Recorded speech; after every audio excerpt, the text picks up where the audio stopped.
కాన్ star hero Allu అర్జున్ని ఇవాళ చిక్కడపల్లి పోలీసులు అరెస్టు చేసిన విషయం తెలిసిందే. అల్లు అర్జున్ను తన నివాసంలో అదుపులోకి తీసుకుని పోలీస్ స్టేషన్కి తరలించారు.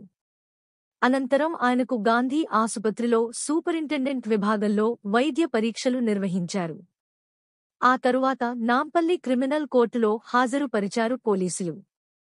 మేజిస్ట్రేట్ విచారణ చేపట్టిన తరువాత 14 రోజుల పాటు రిమాండ్ విధించారు.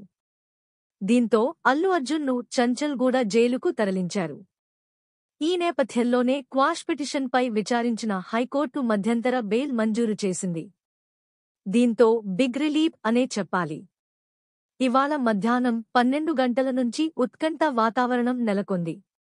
అల్లు అర్జున్ తరపు లాయర్ నిరంజన్ తన వాదనలను స్ట్రాంగ్గా వినిపించారు. రేవతి మరణానికి అల్లు అర్జున్ ఎలా కారణం అవుతారని కోర్టు ప్రశ్నించింది.